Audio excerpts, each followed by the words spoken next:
le Seigneur m'a déjà béni en préparant. Bon, il va me bénir aussi en partageant ça avec vous, hein, voilà. Mais pour qu'ensemble, nous puissions être bénis de la part de Dieu, de la vraie bénédiction, de la bonne bénédiction, celle qui demeure, hein, celle que Dieu a voulu pour chacun d'entre nous. Amen. Gloire à Dieu. Voilà, je vous remercie pour vos prières aussi pour l'Institut biblique, pour les étudiants, pour votre soutien, tous ceux qui nous soutiennent financièrement, pour l'Église aussi, dans son soutien fidèle. Et je vous remercie pour tout cela. Voilà, priez pour nous, afin que des étudiants nouveaux puissent s'inscrire, qu'il y ait dans le cœur aussi des jeunes de se former. Alors, on ne forme pas que des pasteurs, hein, on forme parfois des jeunes qui viennent une année pour renforcer leur vie, leur foi, leur connaissance de la parole de Dieu, et ainsi ensuite être, j'allais plus utile dans l'œuvre de Dieu, dans les différentes communautés, les différentes églises où ils se trouvent. Voilà. Merci pour vous de tout ça. Je pensais amener j'avais des news, des bulletins, mais on les apportera une prochaine fois, on les posera là. Hein, voilà. Merci aussi à votre pasteur pour son soutien. Alors, ce matin, on va faire en introduction 3 lectures, et vous allez assez rapidement comprendre le thème de notre partage. La première lecture, on va la faire dans le chapitre 22 de Luc. Chapitre 22 de Luc.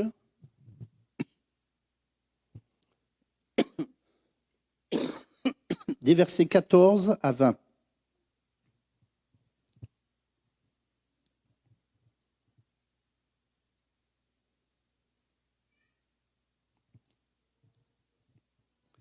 Luc 22, 14. L'heure, je vous invite chez vous à relire les contextes des textes que nous lisons hein, le dimanche. Voilà. L'heure étant venue, il se mit à table, donc Jésus, et les apôtres avec lui. Il leur dit, « J'ai désiré vivement manger cette Pâque avec vous avant de souffrir, car je vous le dis, je ne la mangerai plus jusqu'à ce qu'elle soit accomplie dans le royaume de Dieu. » Ayant pris une coupe et rendu grâce, il dit, « Prenez cette coupe et distribuez-la entre vous, car je vous le dis, je ne boirai plus désormais du fruit de la vigne jusqu'à ce que le royaume de Dieu soit venu. » Ensuite, il prit du pain et après avoir rendu grâce, il le rompit et le leur donna en disant, « Ceci est mon corps qui est donné pour vous, faites ceci en mémoire de moi. » Il prit de même la coupe après le souper et la leur donna en disant, « Cette coupe est la nouvelle alliance en mon sang qui est répandue pour vous. » Et puis, un autre texte qui nous parle du même thème, dans 1 Corinthiens 10, et puis on ira ensuite dans 1 Corinthiens 11. 1 Corinthiens 10, 2 versets, verset 16 et verset 17. 1 Corinthiens 10, 16. La coupe de bénédiction que nous bénissons n'est-elle pas la communion au sang de Christ? Le pain que nous rompons n'est-il pas la communion au corps de Christ? Puisqu'il y a un seul pain, nous qui sommes plusieurs, nous formons un seul corps, car nous participons tous à un même pain. Et puis, dans le chapitre 11, les versets 23, et on ira jusqu'au verset 34. « J'ai reçu du Seigneur ce que je vous ai enseigné. » Alors, avant le « j'ai reçu du Seigneur », il y a « car ». Proposition, comment on appelle ça? Conjonction de... Voilà, on fait une petite révision grammaticale. Donc, ça veut dire que ça nous raccorde à ce qu'il y a avant. Et donc, pour ne pas prendre trop de temps, on ne va pas lire ce qu'il y a avant, mais vous pourrez le lire. « Car j'ai reçu du Seigneur ce que je vous ai enseigné, c'est que le Seigneur Jésus, dans la nuit où il fut livré, prit du pain. Et après avoir rendu grâce, le rompit et dit, « Ceci est mon corps qui est rompu pour vous. Faites ceci en mémoire de moi. » De même, après avoir soupé, il prit la coupe et dit, « Cette coupe est la nouvelle alliance en mon sang. Faites ceci en mémoire de moi, toutes les fois que vous en boirez. Car toutes les fois que vous mangez ce pain et que vous buvez cette coupe, vous annoncez la mort du Seigneur jusqu'à ce qu'il vienne. C'est pourquoi celui qui mangera le pain ou boira la coupe du Seigneur indignement sera coupable envers le corps et le sang du Seigneur. Que chacun donc s'éprouve soi-même et qu'ainsi il mange du pain et boive de la coupe. Car celui qui mange et boit sans discerner le corps du Seigneur, mange et boit un jugement contre lui-même. C'est pour cela qu'il y a parmi vous beaucoup d'infirmes, de malades, qu'un grand nombre sont morts. Si nous nous jugions nous-mêmes, nous ne serions pas jugés. Mais quand nous sommes jugés, nous sommes châtiés par le Seigneur, afin que nous ne soyons pas condamnés avec le monde. Ainsi, mes frères, lorsque vous vous réunissez pour le repas, attendez-vous les uns les autres. Si quelqu'un a faim, qu'il mange chez lui, afin que vous ne vous réunissiez pas pour attirer un jugement sur vous. Je réglerai les autres choses quand je serai arrivé. Dans la vie, la marche et la pratique de l'Église, il est important de se dire quels sont les éléments nécessaires. Est-ce que simplement on se dit, tiens, l'Église, on va réunir des gens qui sont des croyants, et puis, qu'est-ce qu'on pourrait mettre dans le programme? Voyons un petit peu, qu'est-ce qui pourrait plaire? Alors, on va regarder à droite, on va regarder à gauche. Eh bien, la parole de Dieu ne nous laisse pas dans le vide, dans le flou, dans l'inventivité personnelle, ou dans la créativité personnelle, si je peux m'exprimer comme cela. Mais dans le chapitre 2 des Actes, par exemple, entre les versets 42 et 47, nous avons un certain nombre de repères qui sont là. Et dans ces repères, eh bien, il y a un élément qui est mentionné, c'est la fraction du pain. La fraction du pain. Cette fraction du pain, dans la parole de Dieu, elle porte différents noms. Nous l'appelons Sainte Seine, nous l'appelons communion, certains l'appellent Eucharistie, repas du Seigneur.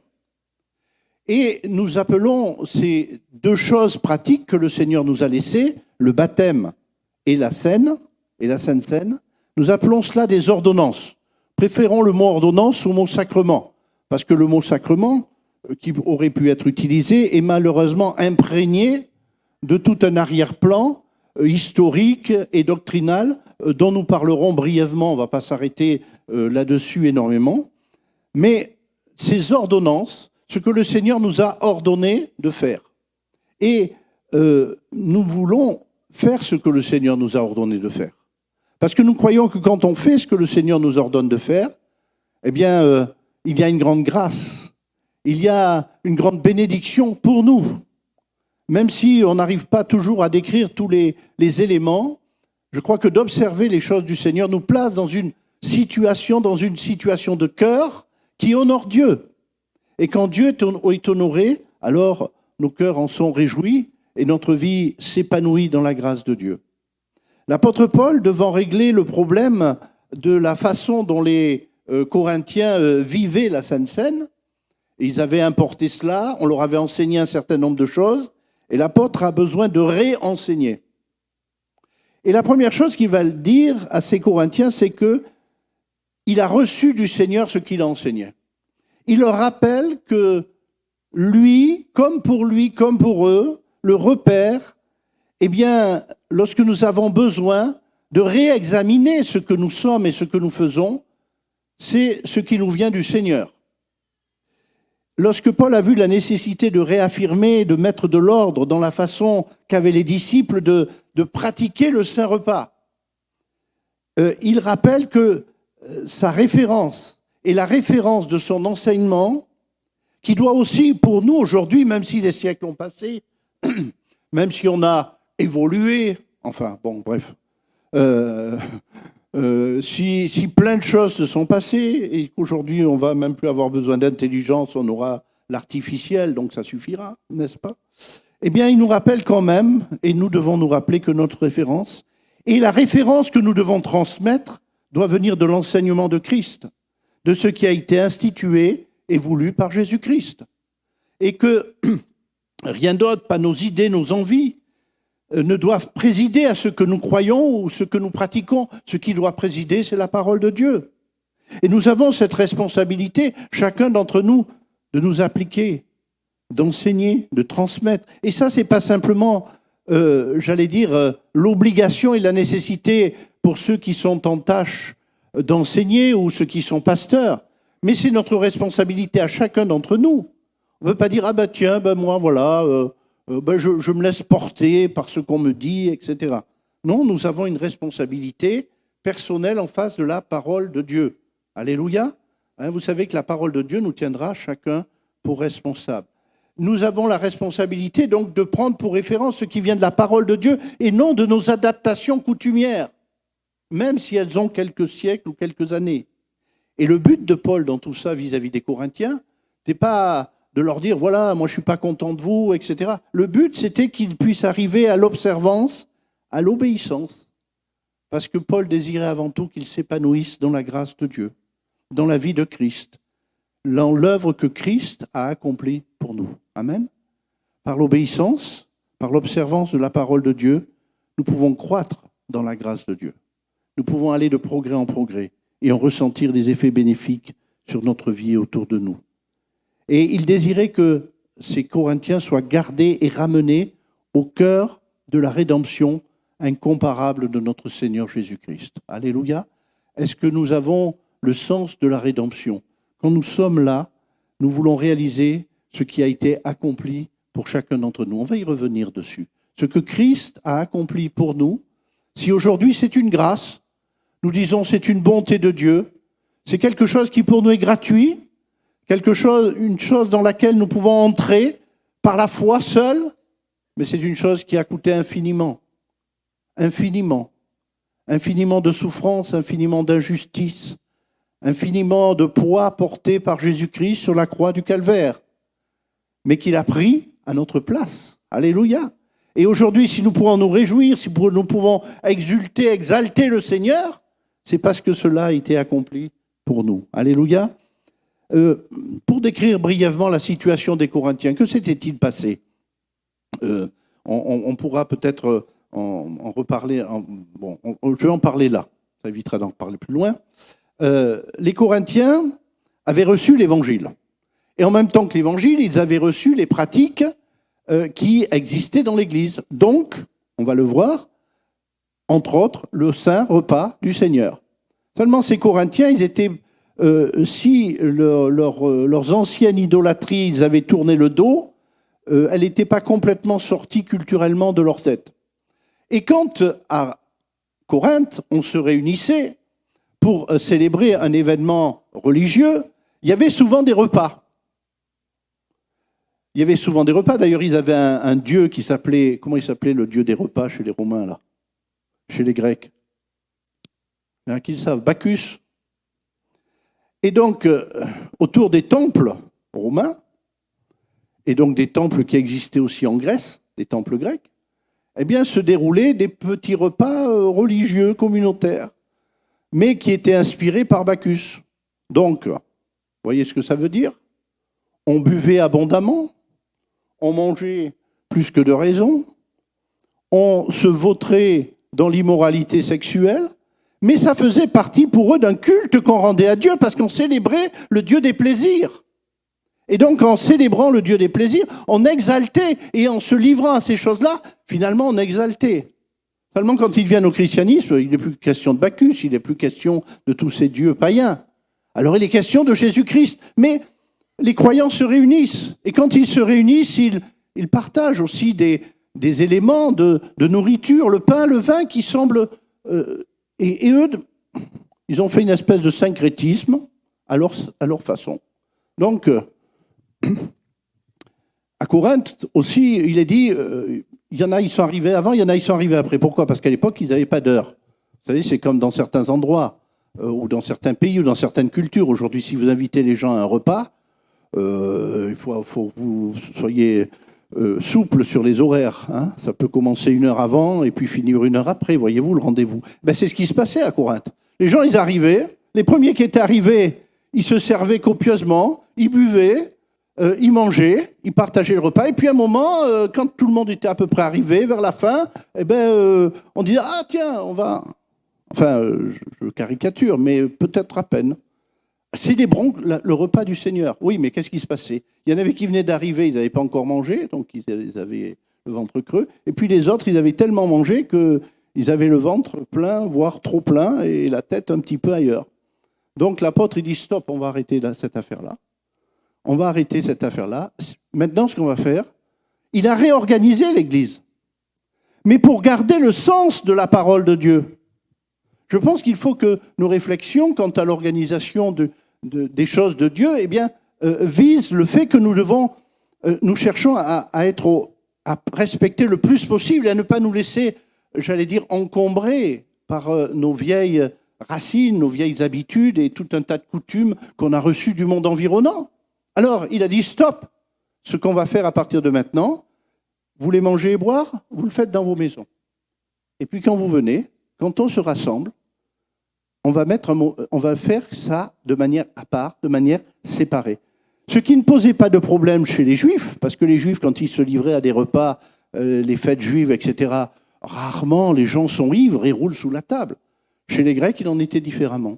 Et donc, il a fallu ramener les choses vers la parole de Dieu. Et c'est utile pour nous parce que nous ramenons les choses vers leur sens. J'aimerais souligner très rapidement quelques déviations persistantes que nous retrouvons encore aujourd'hui.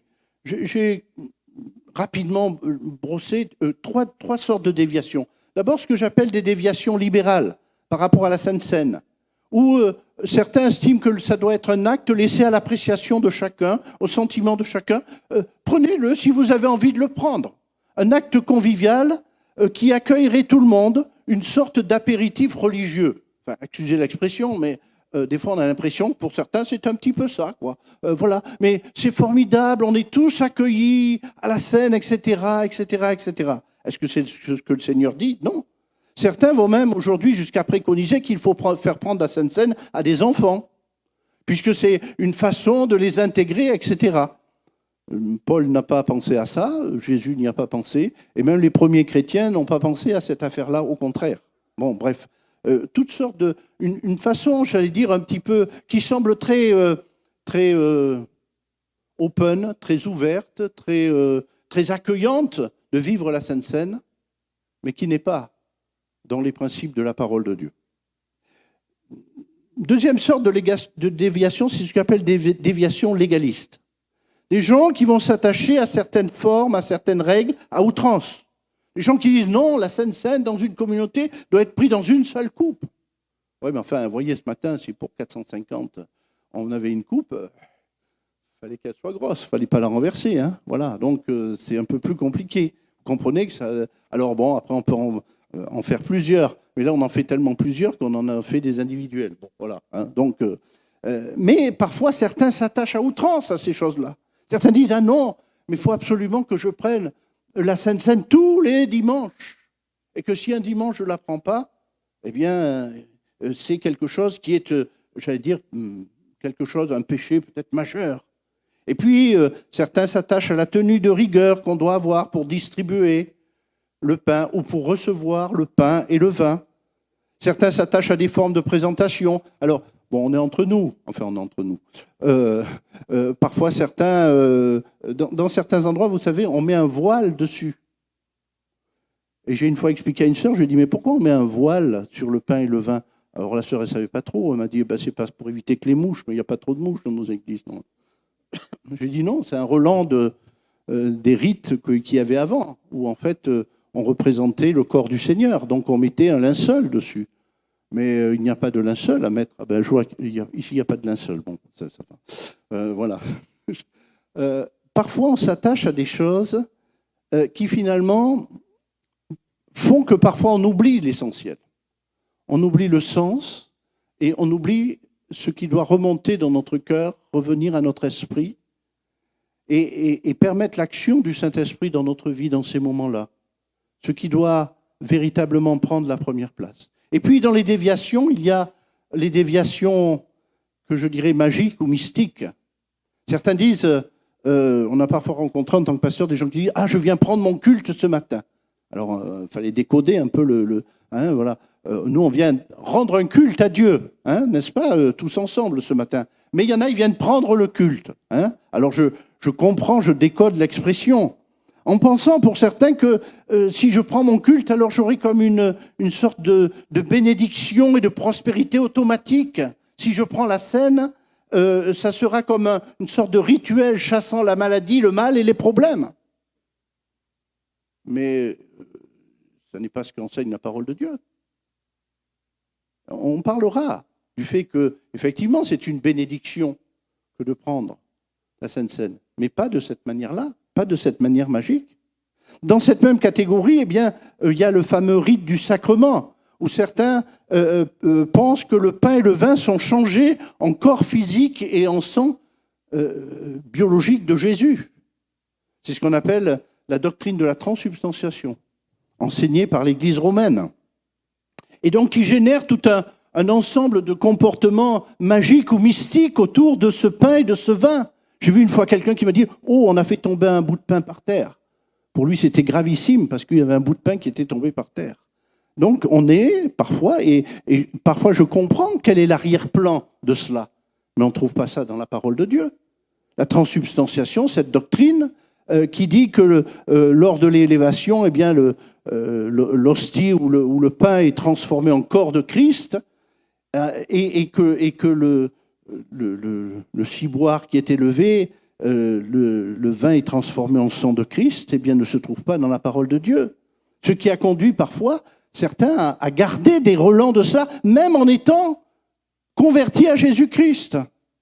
J'ai entendu une personne qui prenait le plus gros morceau de vin. Bon là, tous les morceaux de pain ont la même taille. Là, j'ai vu, ils sont calibrés. Là, c'est d'équerre. Hein. Mais il y en a parfois, ils prenaient le plus gros morceau de pain, puis ils prenaient un petit bout le dimanche, et puis gardaient le reste pour en prendre un petit bout tous les jours de la semaine. Alors, peut-être que pour nous, ça semble anodin, mais pour certaines personnes, ça a beaucoup d'importance, parce que derrière, il y a le rite, il y a l'idée du rite, la culture du rite qui fait que, normalement, l'Eucharistie doit être prise quand ? Si vous êtes strict, tous les jours, normalement. Bon, après, une fois par semaine, c'est pour certains aussi, ce rite et cette doctrine a conduit certains à dire il faut prendre le repas du Seigneur à jeun. Sans rien. Pourquoi ? Parce que pour certains, bon, je ne caricature pas les choses, mais pour certains, il leur était inconcevable de mélanger le corps et le sang du Christ au petit déjeuner qu'on venait de prendre. Donc l'idée, c'était d'être à jeun depuis la veille. C'était ça, les fondements de la doctrine. Si vous ne les connaissez pas, peut-être que vous les ignoriez. Alors on n'en est plus là aujourd'hui, me direz-vous, oui, mais raisonnons selon la parole de Dieu. Nous ne transformons pas la substance des choses. Le vin reste du vin et le pain reste du pain. Il n'y a rien dans la parole de Dieu qui nous dit que les éléments sont transformés, même si on veut voir une dimension spirituelle, et il y a une dimension spirituelle dans la Sainte Seine. La Sainte Seine n'est pas non plus un retour à la Pâque juive, en disant voilà, on revient vers la Pâque juive. Non, au contraire, Jésus s'est servi du support de la Pâque juive, mais pour dire maintenant on entre dans une nouvelle alliance. On ne va pas s'attarder là-dessus. Donc là, le repas du Seigneur n'est pas ainsi laissé à l'appréciation de chacun. Dans le Nouveau Testament, le repas du Seigneur va évoluer. Il est institué par Jésus-Christ lors de son dernier repas avec ses apôtres avant sa mort. Il y donne un sens nouveau. Même si c'est le cadre de la Pâque juive, il donne un sens nouveau. Il introduit dans une nouvelle alliance qu'il est en train de traiter non plus avec un peuple, mais avec les hommes de toute langue, de toute race et de toute tribu. Avant sa mort, c'est un repas d'adieu. Il va partager ce pain et ce vin qu'il va distribuer avec ses apôtres, entre ses disciples les plus proches. Dans le Nouveau Testament, nous voyons que ces choses ont été ensuite perpétuées après son départ par ses disciples. Acte 2, il persévérait dans la fraction du pain. On s'aperçoit que là aussi, et ça nous enseigne, qu'il y a des choses qui peuvent être adaptées. D'abord, à Jérusalem, ils sont près les uns des autres. Donc chaque jour, ils se retrouvent. Et quand ils se retrouvent sur le repas de fin de journée, eh bien, ça se termine par ce partage, par ce rappel de ce que le Seigneur a fait, par cette coupe et ce pain qui transitent autour de la table et qui sont partagés entre chacun. Et puis un peu plus loin, dans Acte 20, on va trouver le premier jour de la semaine. C'est-à-dire les chrétiens se mettent alors à célébrer le jour de la résurrection de Jésus. Plus la Pâque juive, ils se séparent. Il y a une différence. Là, ils mettent le focus sur Jésus-Christ, sur l'œuvre de Jésus-Christ et sur sa résurrection. Et alors, ensemble, ils se retrouvent le premier jour de la semaine, c'est-à-dire le dimanche, autour de cela. La forme, je note ici une chose, c'est que On ne va pas repasser tout en détail, mais la forme a changé lorsque le sens de la Sainte Seine se trouvait en danger aux yeux des gens. On a changé les formes extérieures pour rester fidèle au sens spirituel, à ce que le Seigneur avait donné comme indication à ce propos. Et Paul à Corinthe, c'est ce qu'il fait. Il dit maintenant, eh bien, on va séparer les choses. On ne va plus les prendre dans les repas en commun. On va faire un temps séparé, un temps à part pour cela. Alors, quelle est sa signification? Assez rapidement. Nous ne reproduisons pas la mort de Jésus.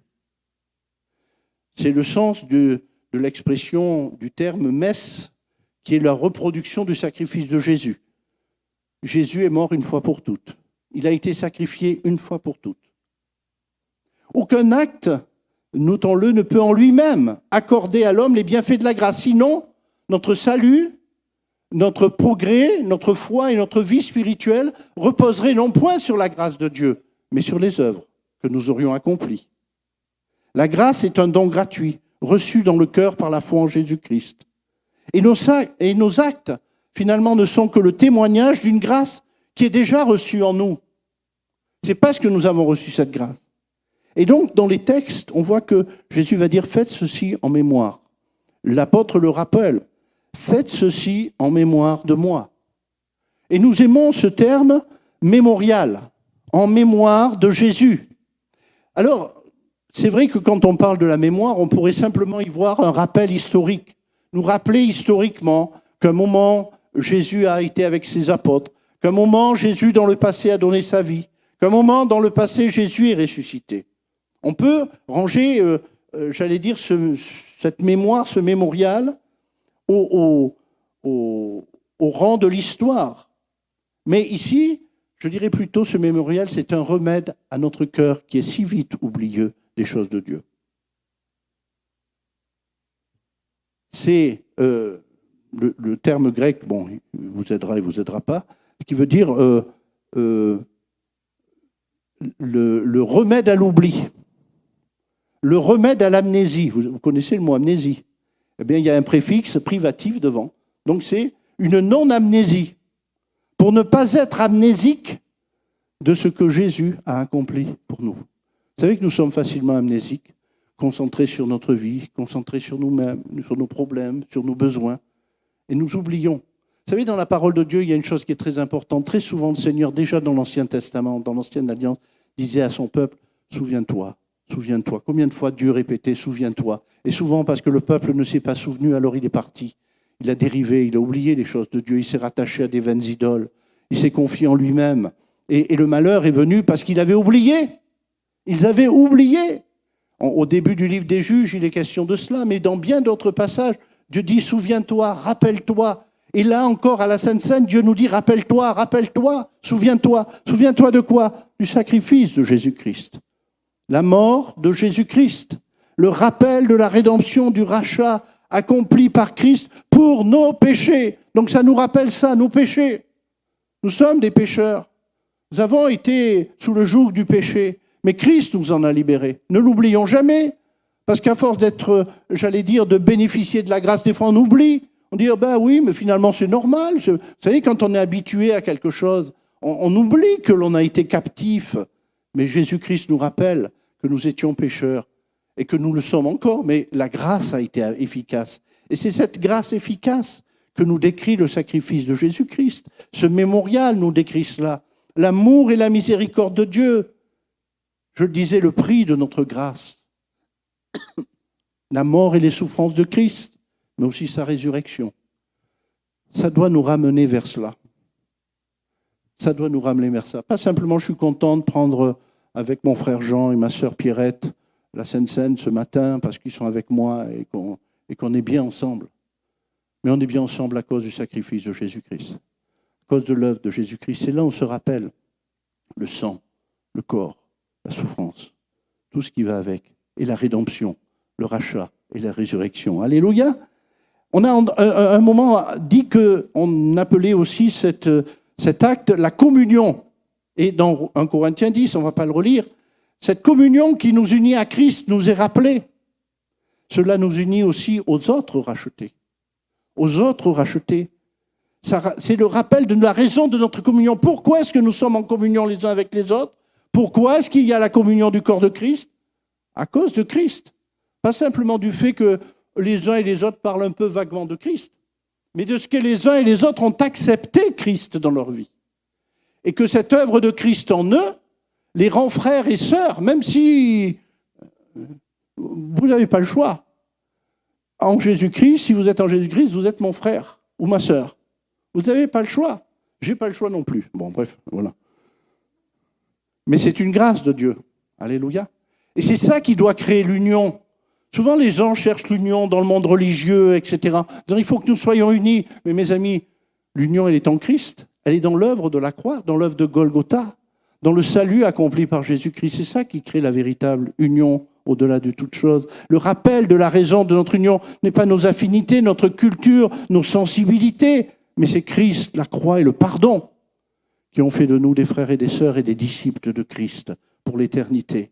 Et donc nous sommes dans ce cadre-là appelés à chercher la réconciliation et le pardon mutuel. Et puis, ce mémorial nous rappelle aussi une chose importante dans les deux textes, jusqu'à ce que je vienne, dira Jésus. Cela nous rappelle une chose extraordinaire, la promesse de son retour. Cela met la lumière sur l'espérance qu'il nous donne. Notre espérance aussi n'est pas dans ce monde. Même si nous voulons vivre bien dans ce monde, profiter des choses, etc., etc. Et l'apôtre de dire que celui qui jouit du monde soit comme n'en jouissons pas. Parce que nous avons, au-delà de tout ce que nous pouvons avoir sur cette terre, même des bénédictions que Dieu nous accorde de manière ponctuelle et terrestre, cette glorieuse espérance qui n'est pas dans le règne de l'Église sur le monde, comme certains se l'imaginent. L'Église va régner sur le monde, etc. Non, mes amis. Le glorieux retour de Jésus, cette espérance que nous avons en nos cœurs, cette espérance qui anime nos vies quand tout peut être désespérant dans ce temps présent, dans cette vie et dans cette existence. Quand les moments les plus sombres de notre vie sont là, que je viens à la scène, je me rappelle, je vais célébrer ça jusqu'à ce que Jésus revienne. Il n'est pas encore revenu. Il y a une espérance qui est devant moi. Il y a une espérance qui est devant moi. Christ en nous, l'espérance de la gloire. Alléluia. Et toutes ces choses-là, nous les rappelons par la Sainte Seine. Alors je termine rapidement. L'Église a diversifié ses formes dans l'organisation matérielle, dans les sortes de pains que l'on peut utiliser, etc., dans la fréquence, dans le fait qu'on peut être assis, debout, en cercle, à sa place ou pas. Mais ça, là n'est pas l'essentiel. Les repères essentiels restent. Et c'est pour ça que tous ne sont pas appelés à participer à la Sainte Seine. D'abord, ce sont les disciples. Avec Jésus, c'était les apôtres. Mais quand Paul s'adresse aux Corinthiens, ce sont les disciples de Corinthe. Et dans les premiers siècles, on a rappelé cela avec beaucoup d'insistance, parce que l'Église se mettait tout d'un coup à exploser, parce que plein de païens rentraient dans l'Église. On disait stop, c'est uniquement les disciples de Christ. Ceux qui ont reçu Christ, ceux qui ont cru en lui, ceux qui l'ont reçu. Et c'est pour ça que dans l'Église, eh bien, pour s'assurer de cette marque-là, on attend le baptême souvent. Parce qu'on s'assure au moins à minima que là, on a affaire à un disciple de Jésus. Bon, il a encore des progrès à faire, le disciple, mais au moins, on a un repère à quelque part. Donc, c'est pour ça que, même si on trouve sympathique que tout le monde le prenne, eh bien, je crois qu'on galvaude. Et en galvaudant, on fait perdre quelque chose, même à ceux qui s'approchent et qui sont en train de découvrir la foi, on leur fait perdre le sens d'une réalité utile et profonde, sur lequel ils doivent bâtir leur vie, et non pas simplement une petite sympathie comme ça religieuse entre nous. Excusez, c'est une expression, mais enfin. Deuxième élément, dans la pratique, il est dit que chacun s'examine. S'examiner pour revenir de ses erreurs, de sa conduite et de ses mauvais sentiments. Attention à ne pas penser que si on s'abstient, on réglera le problème. Il y a des gens qui disent « moi, je n'ai pas pris la Sainte Seine parce que là, je suis un peu en délicatesse avec le Seigneur en ce moment, donc je ne prends pas la Sainte Seine. » Mais non, le texte dit pas ça. Le texte, il nous invite, bien sûr, mais pour réfléchir, que chacun s'examine, pour changer de voie. Il ne suffit pas de rester dans une mauvaise voie et de dire « Ah ben non, mais vous savez, moi je suis en règle parce que je ne prends pas la Sainte Seine. » Ce n'est pas le raisonnement de la parole de Dieu. Le raisonnement de la parole de Dieu, c'est d'aller vers le changement, la transformation, vers la repentance nécessaire devant le Seigneur, vers à nouveau reprendre la voie et le chemin d'une vie de vrai disciple. Si la scène rappelle la croix, c'est pour nous faire triompher en Jésus-Christ. Alléluia. Alors, le repas du Seigneur, oui, même si nous disons simplement que c'est un mémorial, n'est pas aussi simple que cela. Peut devenir pour nous un moyen de grâce. Parce que ce moment nous ramène vers Christ, vers son œuvre et vers son espérance. Ce moment nous ramène vers la communion de l'Église de Jésus-Christ. Ce moment nous rappelle ce qui est essentiel à placer au cœur et au centre de nos vies. Alors, si ces dispositions sont là, alors ce sera pour nous un grand moment de bénédiction spirituelle, parce que l'Esprit de Dieu agira en nous, parce que la parole de Dieu agira en nous, parce que notre esprit rafraîchi, ramené au Seigneur, retrouvera la vigueur spirituelle dont il a besoin, retrouvera les repères dont il a besoin. Seigneur Jésus-Christ, tu es mort sur le bois de la croix pour mes péchés, tu es ressuscité pour ma justification, et tu m'as donné l'espérance de la vie éternelle. Et toutes ces choses, je les retrouve lorsque je partage avec mes frères et sœurs disciples de Jésus-Christ la scène, ce pain et ce vin, symbole du sang versé de Jésus-Christ et symbole de sa vie qui a été donnée. Que le Seigneur nous bénisse. Seigneur, nous te rendons grâce pour ta bonté, ta fidélité. Nous te rendons grâce pour les signes pratiques, ce symbole de ces éléments. Oui, Seigneur, les choses auraient pu rester dans le domaine de l'esprit, mais tu as voulu, Seigneur, à nous qui sommes sur cette terre, à nous qui parfois avons besoin de signes pratiques, visibles, tu as voulu nous donner ce signe de ton saint repas, partagé, semblablement au repas que tu as partagé avec tes apôtres, avec tes disciples, avec ceux qui avaient cru en toi, ceux qui s'étaient attachés à toi, ceux qui espéraient en toi, ceux qui allaient connaître l'œuvre de la croix, ceux qui allaient découvrir la rédemption et ceux qui allaient attendre ton retour. Nous, de même, aujourd'hui, Seigneur, nous voulons nous rappeler toute l'œuvre accomplie, que c'est là l'essentiel, que c'est le pivot central de notre vie et de notre espérance. Mais que notre espérance, elle est aussi dans ton glorieux retour, Seigneur, dans lequel tu viens. Et que dans ce temps-là, dans lequel nous vivons maintenant, tu nous appelles par ton sang et par l'œuvre que tu as accomplie à cette communion spirituelle, mais qui va devenir aussi cette communion fraternelle, Seigneur, par le lien que tu crées en nous, ce lien de l'esprit et du cœur, Seigneur notre Dieu. Nous remercions ce matin de nous rappeler ces choses, Seigneur. Et merci, Seigneur, de nous faire ainsi grandir avec toi. Amen, notre Dieu. Merci, Seigneur.